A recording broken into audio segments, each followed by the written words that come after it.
What's up, everybody? My name is Link, twitch.tv/Linkypoo, captain of Team Veritas, co-founder of the DGL, the Digital Gaming League, thedgl.com, and today I'm going to be doing another map overview for competitive Firefight in Insurgency Sandstorm Hideout West.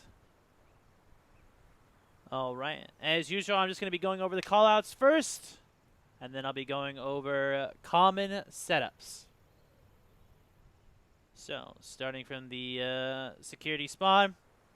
Alright, you have A, B, and C as normal. Alright, this building. So basically when you come out of spawn on security, you're going to be running over here. And then you'll break off from wherever you want to go. Alright, this building is called Shrine. Right? Top shrine, bottom shrine. Sometimes I call it blue. The building used to be blue. Now it's not. So sometimes I call it blue. Sometimes I call it shrine. It's interchangeable for me. All right. So this is shrine, blue. This is bunker right here. Specific spot.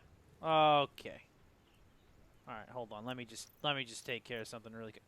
Get out of here.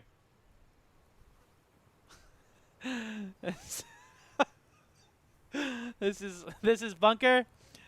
This is market. Sorry, that was one of my teammates coming in here. This is market right here. This is sandbags. I know there's a lot of sandbags, but this is specifically called sandbags. And this is lockers. I call this lockers right here. So this whole building is referred to River House or billboard. It's got a billboard on it, but we've gotten a little more detailed with the callouts. And so we'll call this satellite. We'll call this billboard. This is kitchen. All right, kitchen. And this is lockers. And this is sandbags. Okay? I know it's a lot of callouts for you at once. But the importance is river house, market, bunker, shrine. We call this crack. Or skinny sometimes. I think we call this crack. This is rubble, because it's got a big rubble pile. This right here, this whole thing is called connector. This is connector, right here. Connector. This is half wall. Half wall. So I don't mind color callouts at all, but some people do. So this is red right here, or it's chef. Red overlooks rubble. Right, it looks over by shrine. So this is red. This is green. Right, some weird people call it mint, but most people just call it green now. It's much easier to remember. Green and red, because it goes red, green, and then what do you think? It's tangerine. No, it's yellow. This is yellow. So this is top yellow and bottom yellow. This is connector. This is half wall. Over there is red, green. This is rubble. Crack, market, river house, bunker. This is bunker. All right, and just to give you from the insurgent side, right? Bunker oversees much of the road. Then market can cover the cross. All right, and not sure if we call anything else. We could call this shack. Most people don't play over here unless it is in the middle of the round, right? So you get a respawn, etc. But usually you're just going to want to spectate your teammate and then tell them, hey, to the left or to the right. All right. This is C. This is sofa on C. And then we just call this, right cabinet, left cabinet, depending on where you're looking. You just kind of guide the player. And then I believe there's a soccer field over here. A little one. There it is. A little soccer field. And then we just call it wide A or no man's land. There are some callouts for this, but usually no one plays over here. If you play over here, your team's usually dead and the map is usually over. So, what was that? I don't know. Okay, so that is the callouts. In a nutshell, that's pretty quickly. So let's go over common spots. All right. Oh, and you also have, sorry, excuse me. You have river wall right here, river wall, and then this is river. Right. So, all right. So let's go over common spots. So, Hideout West is probably one of the favorite maps of everyone. It's pretty balanced. There's flexibility in how you can play, but there's not so much flexibility that it's extremely chaotic. So there is some order to the madness, or method to the madness, I should say. All right. So right off the bat, you're pretty much always going to have a bunker player, okay? This bunker player hides behind sandbags. He can't, or behind the sandbags up top, sorry. Sandbags is the call it over there, okay? So he hides on bunker, and he can look towards river house. He can look towards river. He can look towards B. He can do a lot of different things, okay? And then your market you're going to have a person playing market. Person playing market needs to be careful of grenades. Make sure you look towards the sky. And then as you are playing market, you can make your way and then hold connector or B. You've got one person playing B, one person usually playing rubble, and then teams kind of vary it up here. So usually there'll either be someone on top shrine, which is right here, or there'll be someone on A, somewhere far on the A side, you know, playing the A window, looking for the flank, just kind of locking it down, okay? So the four positions that are always usually played are rubble, which is what I'm looking at right here, one person B, one person market, and one person bunker, right? The fifth person is usually covering A or around A, all right? That's security. On insurgents, it's a little more free-floating, all right? Usually, so this connector is a hot spot for pre-nades. In the lower to medium level, you're not going to have people that know nutty nades, but at the high level, there is going to be early nades, and I'll show you one. Right? I don't want to show you everything, but I'll show you some nades that you can throw. That basically everyone at the high level is doing already, and that you're already going to discover that they do as soon as you scrim them. So, and this map is one of the reasons why I love this map. I just wish that there were less grenades on each team. That way, people couldn't just spam grenades, because it's kind of lame. As much as I love nades and as much as I practice grenades, just because you can use them, if they suddenly only allowed 2 grenades per team, I would not. I'd be happy. It would open up the game a lot. But on the lower to mid-range level, like, you're not going to find those like crazy grenades. But at the high-end level, a lot of the maps are starting to just become grenade-heavy, and that's what the strategy kind of relies on. A lot of times it's just like, hey, did we get a lucky nade? Did I get naded? Like, it's just roll the dice. Hopefully you don't die. All right, so Insurgents, usually what you're going to have is you're going to have one person playing B, right? They're gonna try and get in as fast as they can, but if security people know grenades, you're not going to be able to get in that fast. So playing B on Insurgents is very, very, very tricky. You're going to have to really study what the enemy team does and then play around that there. It's very hard to play B as an Insurgent player, so please give your B Insurgent player some slack. All right? It's very, very hard. One person's usually going to play in connector on Insurgents, and they're kind of going to be the secondary person that's usually going to get onto B quickly, right? Or they're going to be someone that plays connector. This person is kind of floating, trying to decide what they want to do based on what happens early in the round. Now, the third player, see, it varies up a lot on Insurgents. The third player is usually going to play around red, playing on top red, lurking around, lurking rubble, you know, just trying to distract this A player, but also maybe take out that rubble player that's playing over here, wherever he is. Okay? So third player is around red, right? Security has really tough spots, or not tough spots, like really concrete spots where they always usually play. And Insurgents is kind of more free-floating. Yeah, I guess that's kind of fair. The the fourth player is usually going to play around River House, okay? The common spot is to play in lockers and then watch the middle of B, as you can see right here. This is why this is teaching you right here from a lot of experience here. Playing on the right side of B when you're a security player is very, very dangerous. That insurgent player will light you up, okay?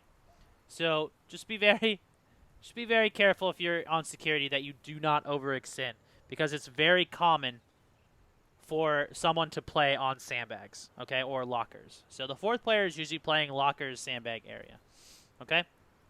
Now the fifth player on Insurgents,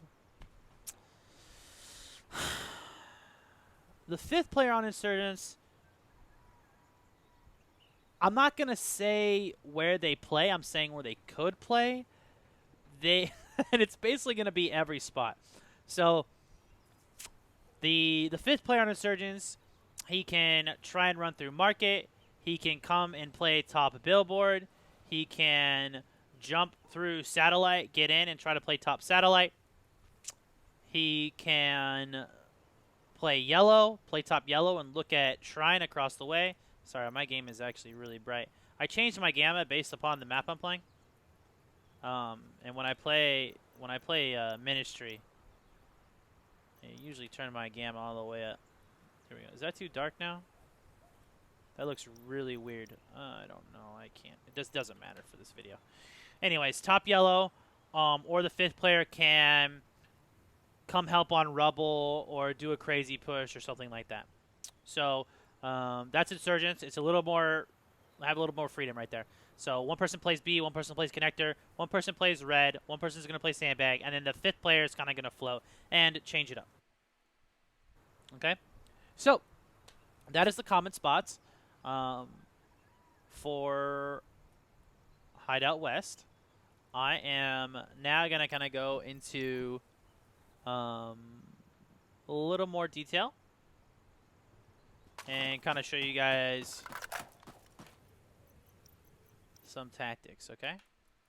Okay, so I'm going to go over security first. So when you go through security, you're going to run out of spawn this way. And then from right around here, you can kind of change up where you're going. You can kind of break it, right? Or you could start from over there as well, right? But you could come over here. We'll just start from left to right, all right? So the bunker player is going to come up, and immediately he's going to kind of watch this guy trying to push through, right? That way he can prevent the rush. And then from there, he's just kind of go with his gut of where he wants to look. He's got a nade that he can use if he wants to. He can nade early. He can hold on to it. He can nade early. He can nade late. He can decide. But his job really is to protect this market player, okay? And what he has to be mindful of is being careful of where he plays on the sandbag. You don't want to play right here because you're extremely exposed to everywhere, okay? So I think even top red. Yeah, even top. You can even see top red over there. So that's top red, if you can believe it. So I'm actually looking shrine, rubble, and then red. Okay. So bunker guy, super strong supported position, trying to make sure that they don't get on to B late, and also making sure that he covers that market player. Now the market player has a lot of different places that they can run on, but the one thing you need to look out for is you need to be looking up in the sky, okay? Because their nades are coming. All right. So this is kind of going to be a fill-out thing, and you're going to need to do what works best for you. Okay, so let's say that no nades come down, all right? Then you can just make your way, and then once you need it here, B players, remember, B players are loud. B players are communicative, all right? B players repeat their calls, all right? So as soon as you step on B, all right, I'm going to hear, B's clear, I'm capping. B's clear, I'm capping. I'm like, okay, if B is clear and I'm in market, that means I can push all the way up. If I'm coming here and they say, B stalemated, B hot, okay, then I'm like, all right, let me just slow creep this person. And you'll see it all the time in shoutcasted matches. A creeping market player, he's going for the kills, and then just doesn't find it, okay? Or he does find it, excuse me. So he's looking. And he's like, oh, is he there cash or mid? You know, and then you can try and wallbang the cash register, but a lot of times you just want to chill. Okay. And then you have this guy has a nade as well. So mid-round nades are super strong for Hideout West. All right. And then your job here is, if all of you are alive and you're capping B, the job here is just to kind of hold the cross, and then and then your bunker player is going to watch your back. Okay. So this is why walking a map, this is kind of theme of the night, even for my own team, which we should have done tonight, but we didn't because we're very competitive and stupid. But just to make sure you know what everyone's doing. Like, okay, bunker player, you have my back? All right, bunker player, watch my back. All right, cool. And then I can just stay here, and I'm just holding this angle, right? And all I'm doing is I'm just going to prevent people from coming on. Oh, that poor box over there. I'm going to prevent people from rotating on B, and I'm just going to hold. And you need to be careful around moving around, right? Because there's probably going to be someone there in sandbags. Okay. And then for the B player,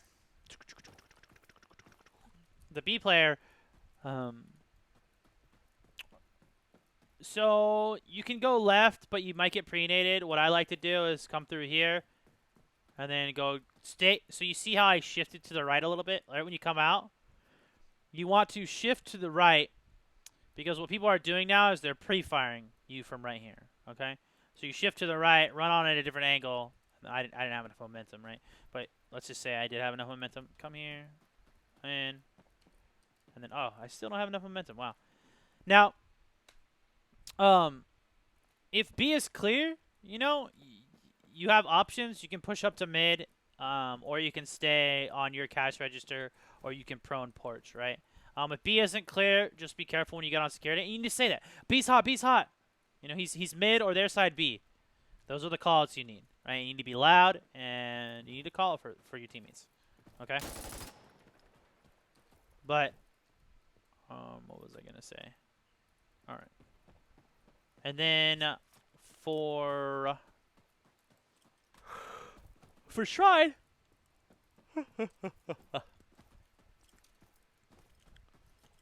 so for Shrine, and I've shown this before, for Shrine what you do is you come here, cook your nade, throw it, and then let's see if I can show you where it lands. So it blows up kind of right there, and that'll kill anyone trying to rush into B early, okay?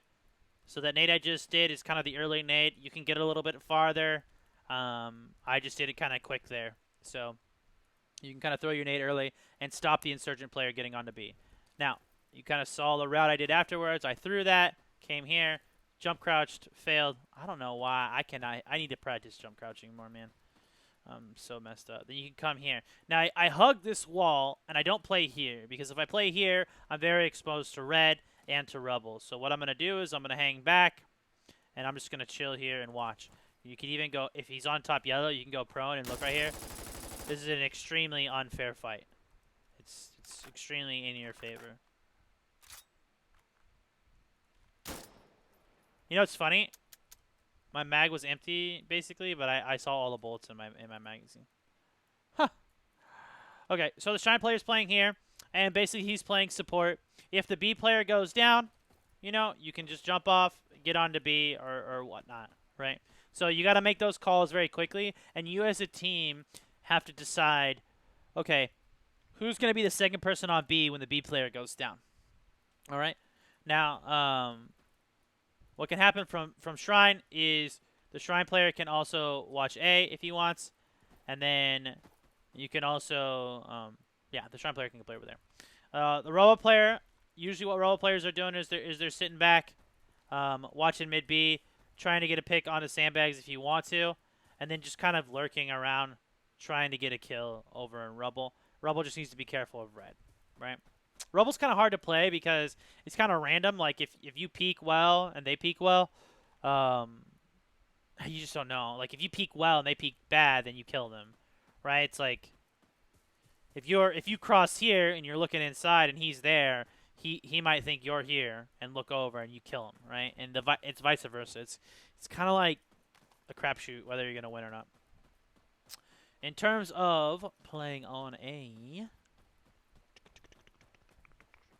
You'll run out of spawn. You'll actually break off from the road, come over here, and then what a lot of people are doing these days is watching over here, looking for that yellow player. You can actually see all the way down, and you can hit into yellow. You could also hit red and just watch this whole cross in general. And they really have to kind of guess where you're at on A. And you have a really fast rotation on the A. You also see some people play top A, right? It's pretty dirty.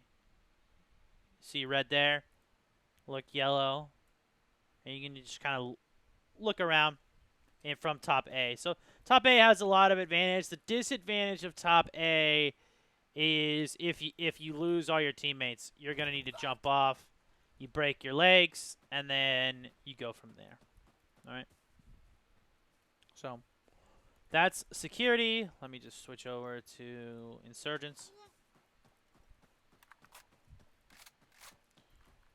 Okay. I think I'm getting this down where I'm doing it a lot faster now. First videos are a little bit longer. So you see how I'm running out of... oops, I kind of missed this. You should run here and then run here. This is your way to B. Thank goodness they opened this hole in the wall. So now the Insurgents have a fighting chance of getting onto B. You just have to jump through yellow. But anywho, that early nade, as soon as you get here, boom, you're dead. Right? I actually didn't even throw it that far. You can get it like right here. It'll explode right when they get there, and it'll kill them and stop them from getting into B. Right? So try it. Right? Try to get in as fast as you can. Use that to protect your backside. But just know that you're probably going to get naded against good teams. Right? So you just kind of have to wait. Wait behind the wall. Wait behind Hesco, right? Maybe you want to use a smoke or something, and then you can kind of play different onto B. But usually what you're going to do is you're just going to sit, wait for the nade. Nade goes off. Is he on B already? Okay, there we go. Now, the reason it's important to have an Insurgent player play over here is because they can watch mid B for you, right? And you got some pretty dirty angles, right? You can, first of all, you can look here, look for the cross pick, and this guy can go here, watch mid, right? He can go over. Oh, he ran through mid. You know, and just try to walk in and watch him. Watch him, and wall him. Excuse me, right? And then in the middle of the round, you can go sandbags. This guy's got a nade as well. Okay, so mid round nade's a little bit stronger for Insurgents. But also mid-round nade's strong for security, right? So I kind of just showed you how both players can play, right? And the Insurgents, like I said before, very free-floating. There's lots of different... I'm covering the basics. There are a lot of different things that you could do, pull out to kind of change up the way security has to play, all right? But I'm just going over basics. So that's the fun about Firefight. I mean, you can just sit there and theory craft and design strategies to kind of force plays as a team. And it's really creative. I really like it. It's like, you know, it's like chess. Chess is a little more statistical, but you know what I mean. You understand. All right. So this guy's playing sandbags. Just be mindful of your flank. Try to listen for that. And then just hold it down on B. You really don't want to get flanked, though, if you're in sandbags. It's really, really bad. So you have to make sure you have good headphones. You can listen for the guy pushing on market. Okay. The third guy, he's in connector. He's kind of just looking around, you know, looking for that player on top shrine, as well as looking towards rubble. He needs to be careful of top A and that window over there. I know there's a lot of different spots. You just have to be careful when you're peeking. All right. I think you can actually... There we go. Can you actually... See, I need to get a lot... There we go. Getting a little sloppy on my jump crouching. So. Alright, that's the third player. And then Chef... Or Chef, of course I call it Chef. Red. Excuse me. Red's going to break over here. Just be careful of any nades that might come over here, any pre-nades. Then he can break his way. Make his way over to red and look around. Just be careful of the A player. You're seeing some players who are just going super wide. They try to lurk all the way out, which is fine. You just need to know what to clear. And then what they'll do is they'll try to cross. But this street is very wide open. So if Shrine knows you're there, they're just going to kill you. So just be mindful. A lot of players, when you're 5 people playing together as individuals, you'll see a lot of people try to do long flanks. And they play too slow and their team dies. If you're going to do a long flank, like all the way around the outside of the map, like over here, where I'm running to right now, you really have to do it really, really fast. Otherwise, the map is already going to be your whole entire team's going to die, or your team's going to kill everyone else, right? And that's just how it goes. So either it's going to go really well, or it's going to go really, really bad, right? And what happens a lot of times is, yeah, okay, you're getting to A every round by doing that long flank, or you're getting to C by doing the long flank, but you've lost map control, right? So you can be like, well, and I've heard players say this, well, I'm capping A every time, or I'm capping C every time, and it's like, yeah, but dude, they've got 4 people who are spawn camping us. Like, there's nothing. Look at all the roads here, right? Like, if the spawn camp is pretty nuts. So a lot of times if someone's playing that outer lane, yeah, sure, they're getting caps for free, but what is the impact, right? Could they be having a higher impact by playing closer to the objective, right? I mean, if your team is a beast and winning 4v5 on B, then fine. That guy's fine. Just let him keep doing his thing. But it's kind of like the sniper's mentality. It's cool to snipe, right? But just because you're getting kills doesn't mean those are high impact kills, right? Like, if you're sniping for your team and you're last up every time, yeah, okay, maybe you are gonna get 2 kills, but those 2 it's a 5v1. Like, you got 2 kills and you're still gonna lose, right? I mean, maybe you're not if you're nuts, but and then the sniper will go, well, what about look at my KD, guys? And it's like, yeah, dude, you're last up every round. Like, of course you're gonna have a higher KD than everyone. So, but I think, so that was the, sorry, I kind of got sidetracked there. That was the red, the B player, the sandbag player, the connector player. The connector player is very floaty, right? And the 5th player, it just kind of, the 5th player has a lot of freedom to do whatever they want to do. You just need to change up. Oh, I wasn't in the scrim. Thanks though, guys. Yeah, our academy team is scrimming right now. We every season now we pick up some newer players and we coach them. Just just give them some advice and stuff like that. And the hardest part for new teams is kind of organizing themselves. Once they get organized, they're pretty good about handling things themselves. Anyways, the 5th player, he can run up to yellow. This is kind of like a season 1 strat. People were coming over to yellow, looking around. Some people play top billboard, and I'm terrible at this.